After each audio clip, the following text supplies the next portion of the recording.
And so one of the things they taught us was the issue of black and white. Remember, in 1896, in my country, we did not have those colors. And I was not referred to as black, I was African.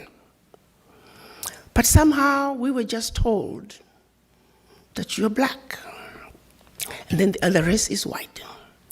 And then the other race, you take white color, you say white is pure, the angels are white, you wear white to go to weddings, you wear white for christening, and then you take another group of people and say, you're white. So the children are raised that you're beautiful, everything that you represent is perfect, and when they step outside the door, the world validates what they are being told at home.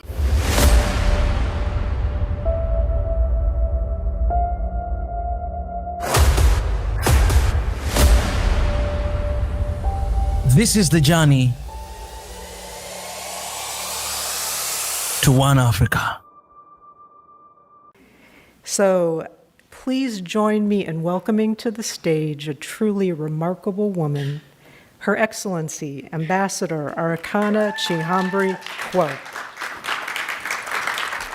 A very good morning to all of you right here in the historic city and University of Albany State. To the Provost and Vice Provost, to my sister Dr. Sakwe, distinguished professors, the amazing students, thank you so very much for having me.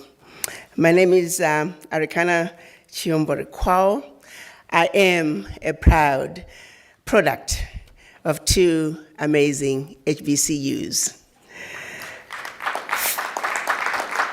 Fisk University and Meharry Medical College. It does not get any better than that. I was appointed to the position of the African Union Ambassador in 2016 by the then chairman of the African Union, Madam Zuma. The most commonly asked question for me is, Ambassador, how did you come to have this position? What was your journey? And I always say, I was minding my own business in bed one morning, and I remember exactly it was 3 or 5 a.m. when my phone rang, and there was a voice trying to suggest that I should consider taking a position as ambassador in Washington, D.C. You have to understand that my whole life of 30 years prior to that had really been spent in healthcare, 5 years of training plus 25 years of private practice. And I'm looking towards retirement in a couple of years. And then this very strange idea about getting me to be an ambassador. What do you mean, being an ambassador? I know nothing about diplomacy. The closest diplomat that I could say I knew was a politician who was a relative, who was a governor. But other than that, my understanding of diplomacy is people who met and they would drink tea and coffee and talk about an issue. Might take them 5, 10 years to resolve, if at all. And I'm a medical doctor. We take care of business. We want results. And every day from one exam room to the other, it's results. Yes, we do have some losses, but even then, there's always a plan. Anything that we do, we have a definite endpoint. Diplomacy, it just wasn't my cup of tea. So it took 6 months of back and forth with Madam Zuma until one day she said, if you don't take this position, it's going to stay vacant as long as she was the chair. I'm like, no pressure. And then my husband also said, honey, if you don't take this position, you're being given a platform to do something about what is wrong with our Africa. And if you don't take this position, I don't ever want to hear you complain about what is wrong with your Africa. So on that note, I thought, you know what? I've been in healthcare pretty much all my professional life. Maybe I'll just take a sabbatical for 6 months. I'll go to Washington and I'll hang around and just chill. And in 6 months, I'll come back and tell my husband that, you see, I tried. I couldn't do it. I'll tell Madam Zuma that I tried, and clearly I could not do it. So that was the plan. I stayed in a hotel intentionally. I had no plans of owning a place to stay. Every opportunity that I could get, I went back home to Tennessee. But slowly, it became apparent to me as I looked at my mandate, which was to promote Africa in the Americas and to galvanize African diaspora to participate in the development of Africa. One thing became apparent. One, it was the blatant disrespect for the African. When Africans came to the table, their opinions didn't matter. And as I began to make friends, some friends would be very blatant with me. Well, Ambassador, we make policies and we tell the Africans. When we go to Africa, we go with our documents already drawn, ready for signature. But what was also interesting was that the Africans, they sign. They said the Chinese are the most difficult ones. You give them a document, they'll take it back home to China, they will analyze it back and forth, they come back 6 months later, they have redone the document, and then you gotta do it again, and they analyze everything. And we just wish the Africans would do the same. So my question was, why don't we do the same? Why do we just give in? And I began to understand it. I realized that there's this profound sense of inferiority among us.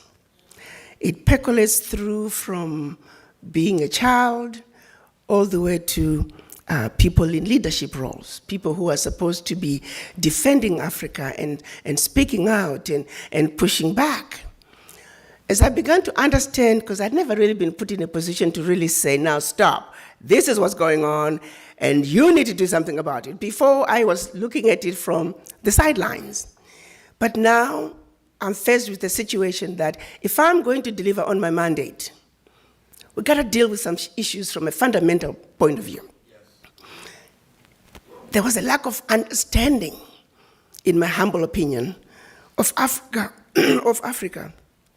not only by the Africans, not only by the Americans, African Americans, but also by people in leadership in this country, the government.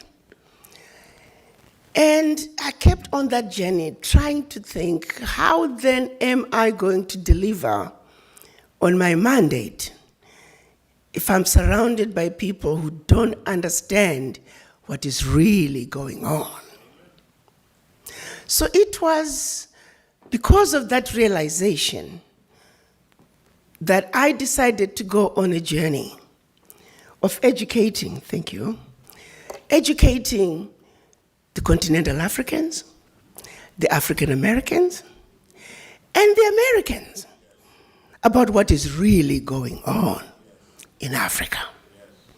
Because what we have been doing in my own analysis, and keep in mind, I didn't realize how much I brought my own experience as a doctor to the African Union. You see, as a doctor, you don't realize you're automatically psychoanalyzing people. Every patient in front of you, you'd be surprised how when patients come to see you, they don't always tell you the truth. And yet you're supposed to help them, but they just, so you gotta learn to see beyond what the patient is telling you, particularly us women, even men too, but you don't come to the doctor as often as women. So you have to be able to say that headache that this woman has, is it a real organic situation? Or is there more to the headache? So through talking to this woman, through the questions, you are able to go home. What is going on at home that could be causing this headache? What's going on at work? What's going on wherever else that's in your environment? We learn to do that and decide, well, maybe this headache is that husband. It's not so much organic situation, that this chest pain is maybe the sun. So we learn to look beyond the words and create an environment on this individual. I didn't realize how much I took that with me. But as I began to make a diagnosis, I analyzed the situation, and my final assessment was that the ignorance that the world has about Africa is the disease that I must fight. So I set out to have a plan, and I began implementation. Because it is only when that disease is treated, it is only then and only then can we embark on a true healing path for Africa and her children. I'm going to ask you one question. If I were to ask you right now, all of you, what color is the devil? I want you to answer that question to yourself. And I'm going to pause for 2 seconds. Let me guess. Most of you said black, didn't you? And then I'm going to ask you another question. What color are the angels? Let me guess. Most of you said white. Who has seen either?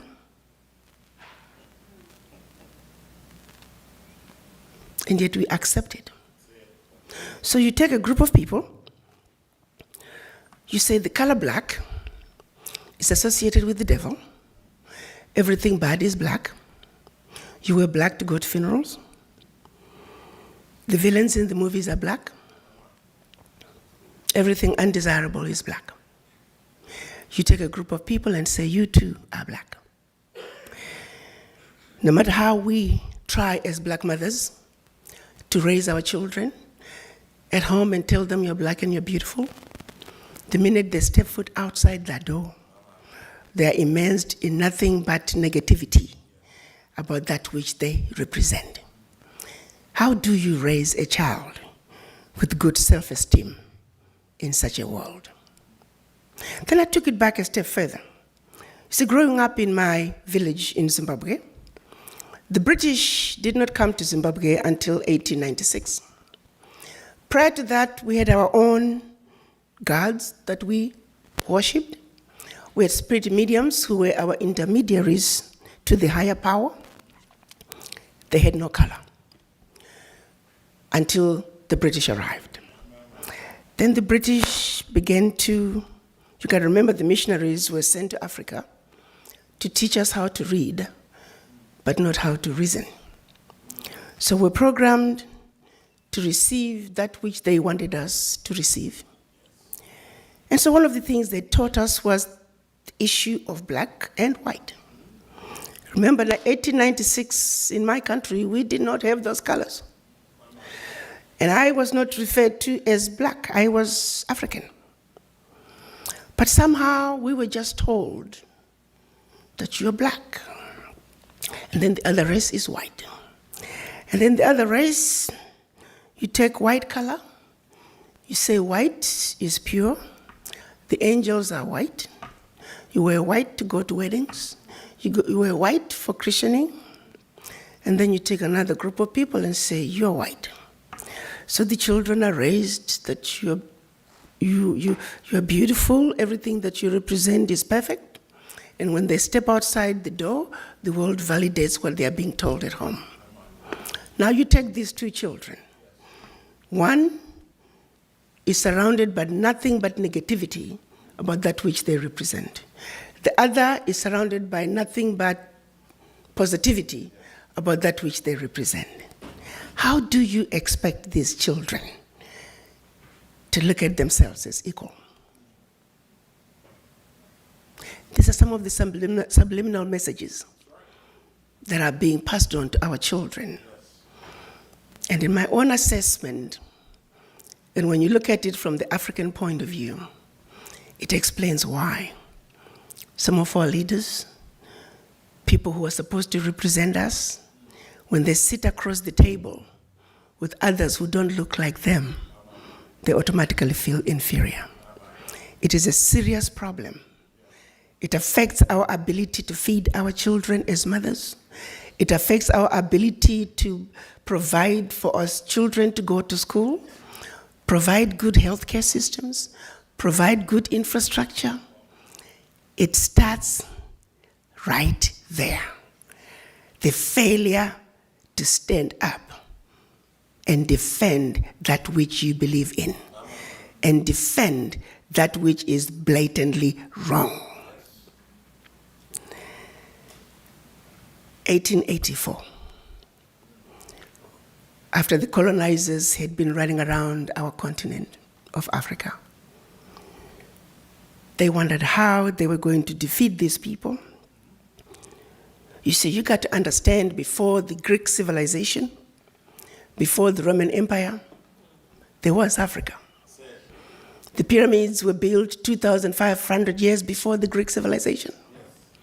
Have you ever wondered why the Greek philosophers, the mathematicians, where were they sent for training, for education, for retraining? They were sent to Africa. Why were they sent to Africa? Because civilization, as we know it, began in Africa. Civilization was in Africa before they had it in Europe. You see, the history books choose to begin history from here going forward. What they don't tell you is that even the English language is based on the Yoruba language. Humanity, as we know it, began in Africa. Without the African, there would not be any other races. It's just a simple fact.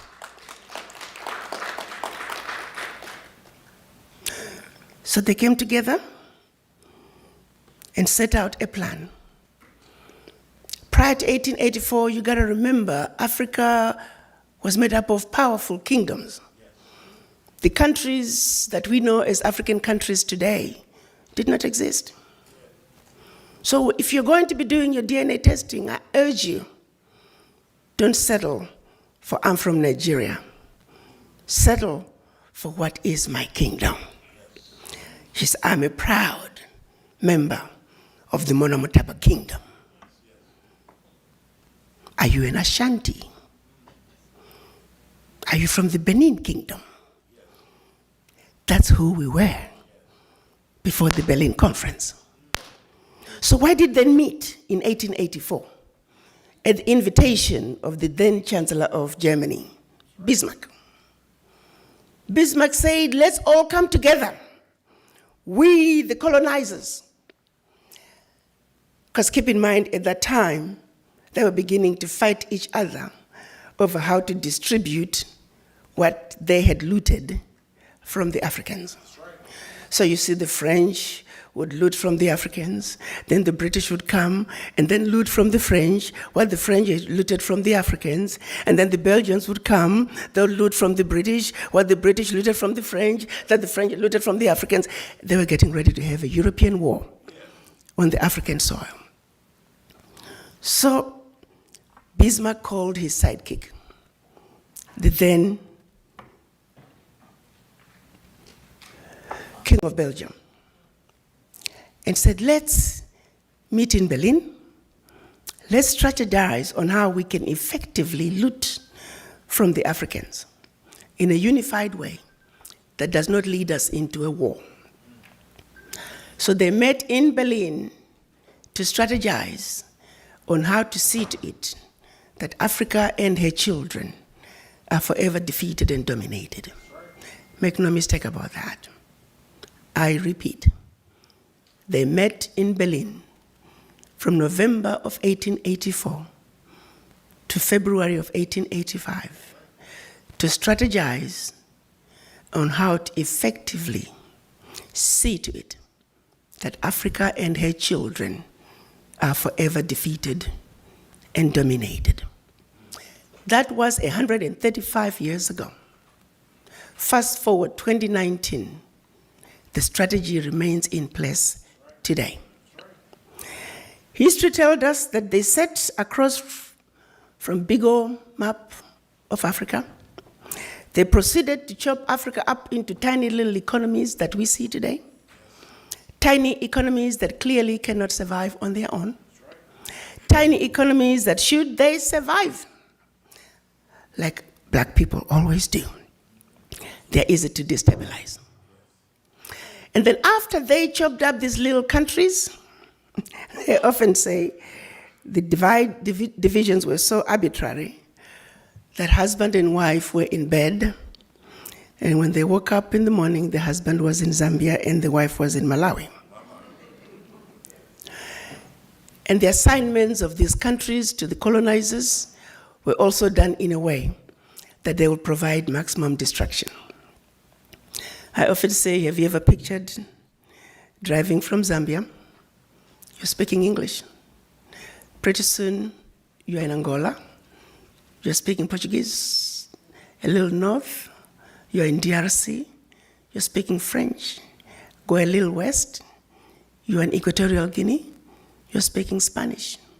A little further north, you're in southern Cameroon. You're speaking English. Keep going north. Now you're in northern Cameroon. You're speaking French. A little west, now you're in Nigeria. You're speaking English. You see, give it a couple of generations. People who were once one will not know each other because they now speak a different language. They now have borders. They now have a different flag, and each one with their own anthem. People who were once one, completely divided up. It was all by design. Then they take those little economies and gave them the same sovereignty on the world stage as the big boys. How do you take Central Africa Republic and put Central Africa Republic on the same stage with China and say negotiate?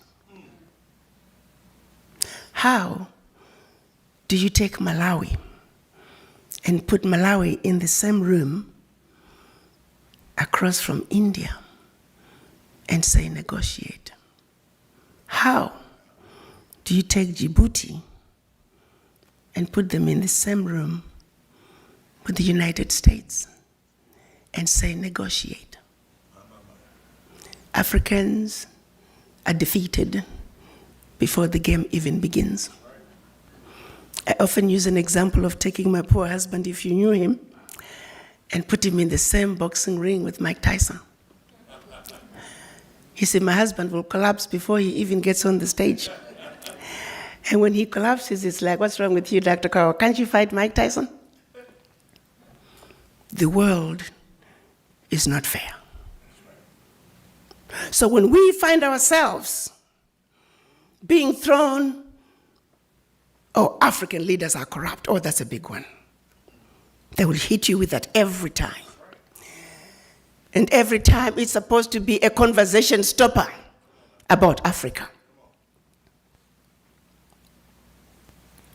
You see, after they divided us up into the tiny little economies that we are today, then between 1958 and 1961, they started giving us quote-unquote independence. France did something absolutely deplorable. Made the former, and I'm going to use the word former loosely, French colonies, because they still are colonized, signed a document which they called the Pact for the Continuation of Colonization. Dig this. On one hand, we're giving you your independence, but on the other hand, sign this document that you are agreeing to continue to be colonized. So two countries said, no way, Jose, we aren't doing this, Guinea and Mali. The French could not understand it. How could an African country dare not want to be affiliated with France? So in their anger, history tells us that they went into those two countries, took everything that they thought they had brought. To hear Mugabe put it, they even took the last teaspoon and the last chair. Proceeded to pour concrete into the sewage pipes, completely devastating the two economies. This was also done as a way of letting the other countries know that should you refuse to sign this document, this is the fate that awaits you. So the rest of the country signed. Fast forward, 2019, the Pact for the Continuation of Colonization remains in place. What is special about this? The Pact for the Continuation of Colonization said, 1, you Africans, you do not know how to manage your money. You shall deposit 85% of your bank reserves with the French Central Bank under the control of the French Minister of Finance. The French government will take all your monies, collectively invest your monies in the French stock market under the French name. And you don't have to know what the returns are. Should you wish to access some of your money, keep in mind that countries are now left with only 15% of their reserves. You have to submit your country's financial report, and if approved, you get to access up to 20% of your deposits from the previous year as a loan at commercial interest rates. I'm going to repeat that. Should you want to access some of your own money, you have to submit your own country's financial report. And if approved, you get it as a loan at commercial interest rate. So you go from having a humongous credit with France to now owing France for borrowing your own money, a loan that you'll never be able to finish paying. They also said, all your minerals discovered and yet to be discovered, French companies have the first right of refusal. You go to those countries today, all major contracts, French companies have the first right of refusal. The water supply, the power supply, the mining fixtures, the oil rigs, roads construction, airports, French companies have the first right of refusal. If anything is left, the people in your country may get it. They also said, your military can only be trained by France. You can only purchase military equipment from France. France shall have military presence in your country and can invade your country without notice if France feels that her interests in your country are being violated. What constitutes a violation? If you decide to pull from the pact. Keep in mind, as part of the financial situation, France also created a special currency just for West African countries and Central African countries that is called a CFA. And that France is the only country that can print your money. So a violation would constitute an African leader saying, I no longer want my money printed by France. I'm going to start printing my own money. That's a violation, and it can call for France invading your country. In the past many years, we've had 67 coups in Africa out of 26 countries.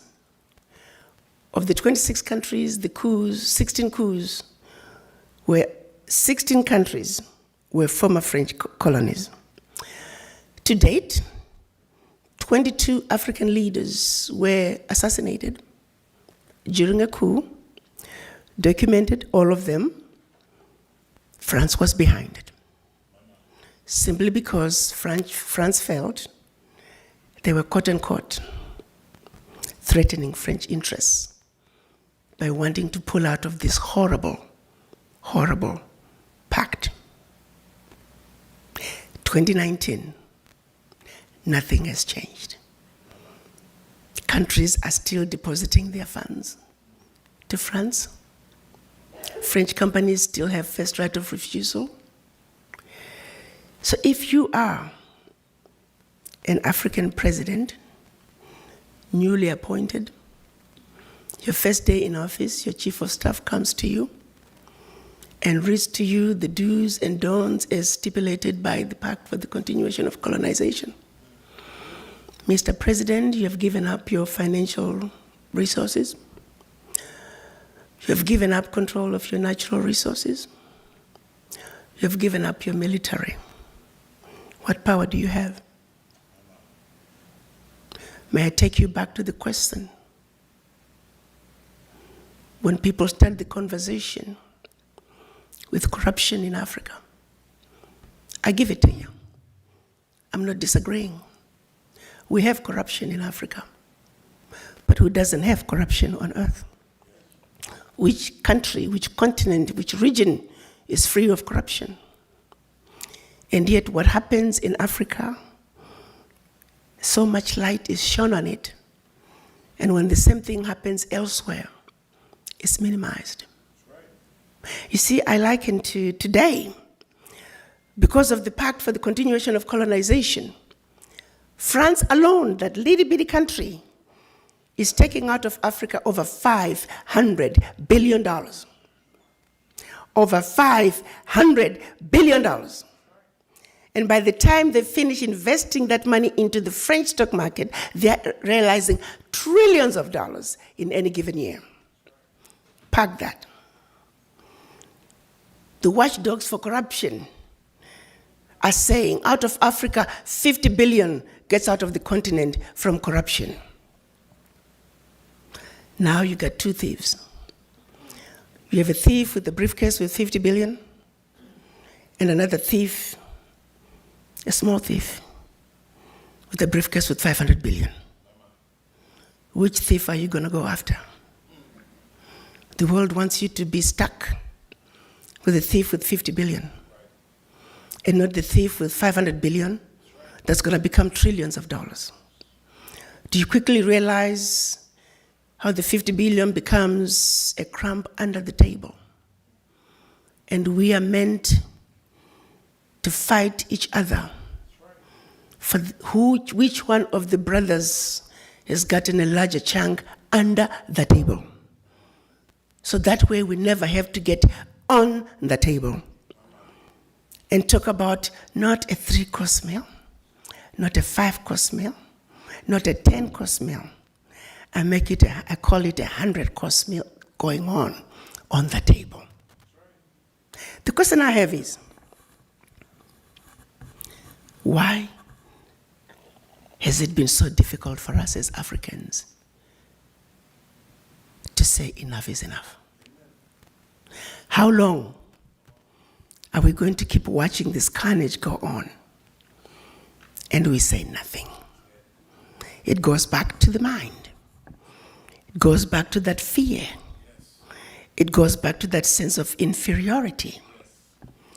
And I go back to the diagnosis I made when I went to Washington. That until we black people understand that we are suffering from the legacy of colonization, that we are suffering from the legacy of slavery, that while we may have lost the shackles in our legs and our hands, the shackles of the mind continue. Until we realize that we are a wounded people and we need healing, nothing about our circumstances is going to change. We are sick people.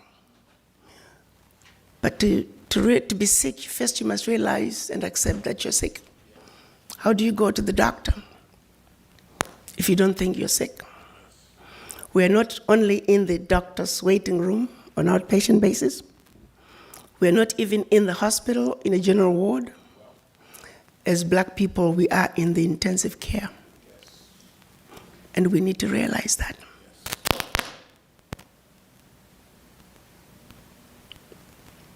United Nations. It is a body that's supposed to be the watchdog for human rights violations. France is on the UN Security Council. And you see me pick up on France. There are other colonizers too, who are still colonizing Africa. But France did something extraordinary through this pact. We're talking cold, hard cash out of Africa. That we must stop. And immediately, we must do that. So France remains as a member of the UN Security Council. And yet France today remains one of the biggest perpetrators of human rights violations in Africa. And everybody is giving it, the world is giving it a blind eye. France remains the biggest risk to peace and security in Africa today. And nobody is talking about it. So I decided that is, if I am going to deliver on my mandate As the African Union representative to the United States, our people must know the truth and nothing but the truth. That no more shall we continue to be fed lies or be fed information that the powers that be feel we must know and stop there. We will know the truth. And so it is. My first video was addressed to the African diaspora to precisely put things in perspective, starting with the Berlin Conference, the Pact for the Continuation of Colonization. 1963, when our Pan-African leaders got together in an effort to undo the Berlin Conference, but they failed. Because when they went to Addis Ababa at the invitation of Emperor Haile Selassie, they were divided. We had the Pan-African group that said, Africa for the Africans, African Union now. There were only 7 countries: Ghana, Guinea, Mali, Egypt, Morocco, Algeria, and Tunisia. The rest were the nationalists, the Monrovia group. They said, let's go slow. So it is, they won. We often say Africa lost when the Pan-African group, the Casablanca group, lost. Year in, year out, the leaders came up with a compromise which they called the Organization of African Unity. They meet twice a year to discuss issues pivotal to the continent. The issue of an Africa speaking with one voice was tabled at every summit. And year in and year out, they failed to reach consensus until March of last year, 2018, when we finally agreed on what we are now calling the African Continental Free Trade Area, where Africa is now saying enough is enough. Africa must speak with one voice. That's the only way for Africa to take her place on the world stage, is when Africa enters the world stage as one giant Africa. So it is July this year, the African heads of states officially launched the African Continental Free Trade Area. And beginning July next year, Africa, the sleeping giant, will enter the world stage as one customs union.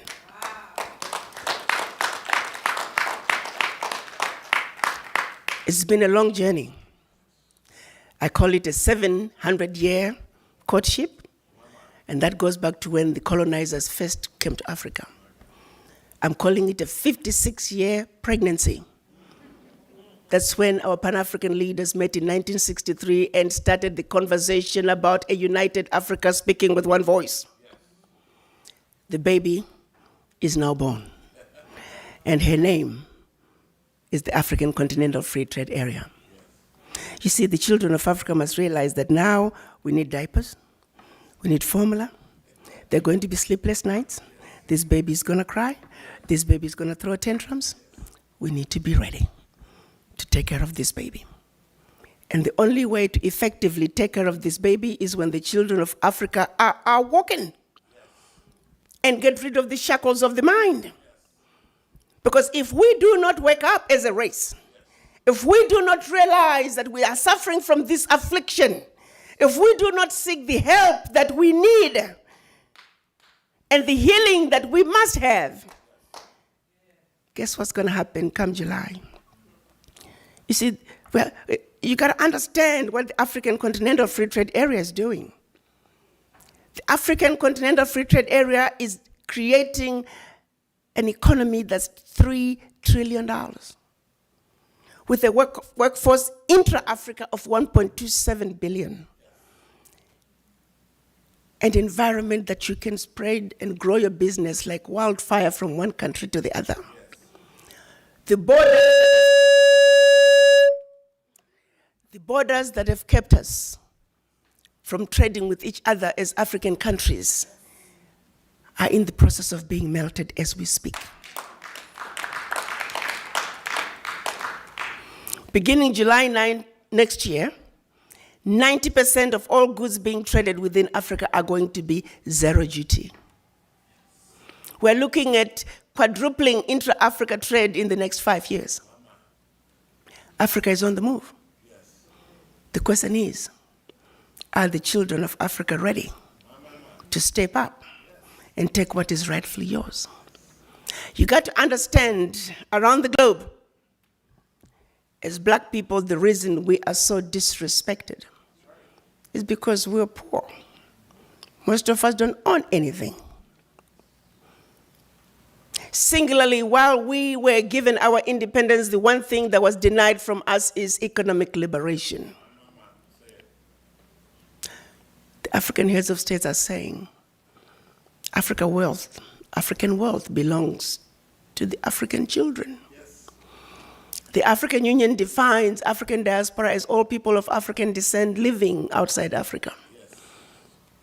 The African Union is calling on its children to come home and, for a change, build the Africa that you want. The colonizers have been building the Africa that they want. The game is up. You see, you don't go to China and find black people driving the Chinese development agenda. You don't go to Europe, you don't go to Mexico, India, and find black people driving those regions' development agenda.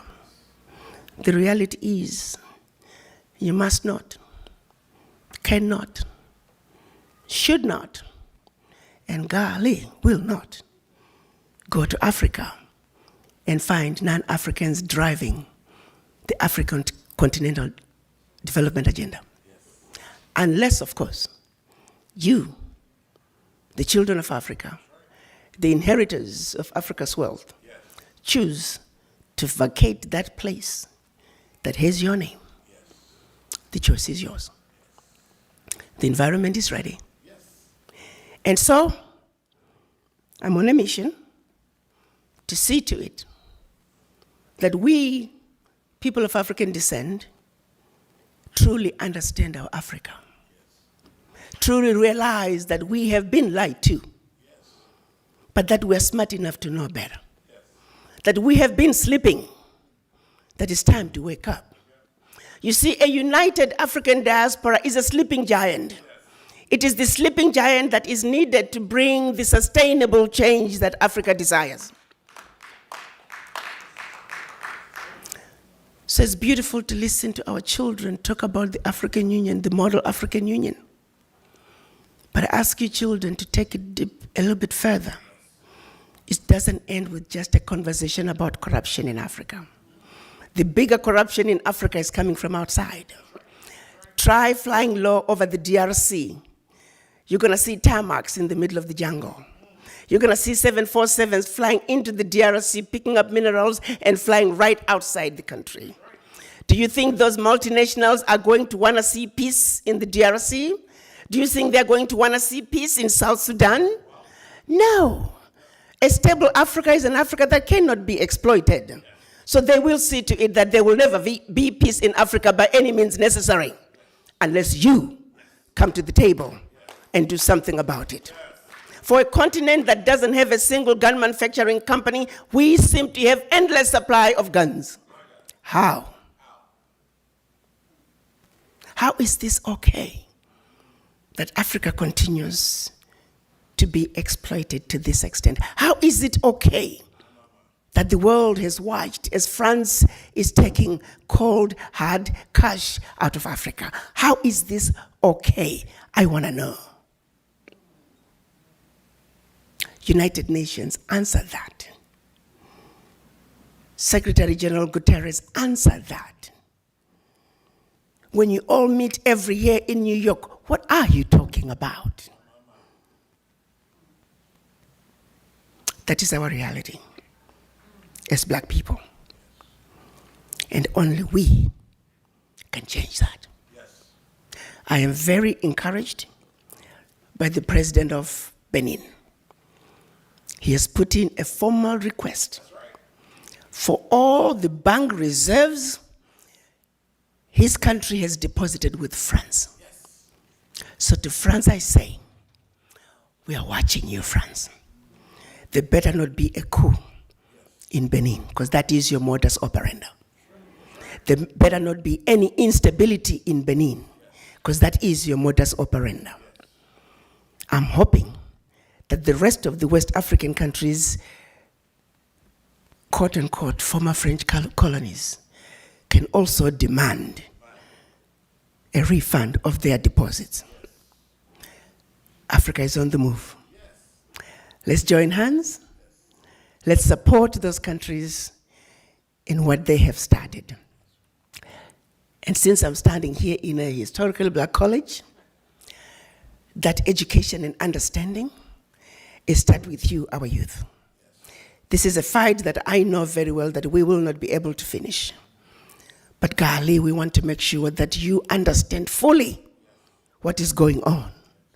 So when we pass the baton, you understand the issues. No more shall we continue to be ignorant. Our eyes are open. We know our Africa. We are going to reconnect with our roots. African Americans, you must understand there is a void that is deep in each and everyone's subconscious. It is a void that affects everything you do. First, you must understand you have that void. In this country, with the exception of the American Indians, everybody is a foreigner. And everybody has their roots outside the United States. And the rest of the races are connected to their roots, with the exception of the African Americans. You're too busy running away from your roots. You're busy denying who you are. Well, guess what? It is what it is. You are an African, and Africa is home. And the sooner you wake up and realize and accept that Africa is home, the sooner you are going to fill that void. For as long as that voice is in you, you're always going to be like a ship without an anchor. The wind blows this way, here you go. The wind blows the other way, here we go. Find your base. Go home. Africa is where you belong. And Africa is where your roots are. Thank you. For that, we owe her a standing round of applause, please.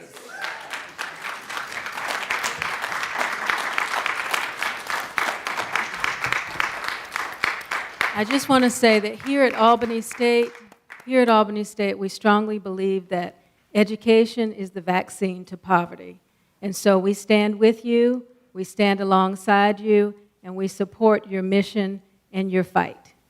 Please accept this as a small token of our appreciation. Thank you.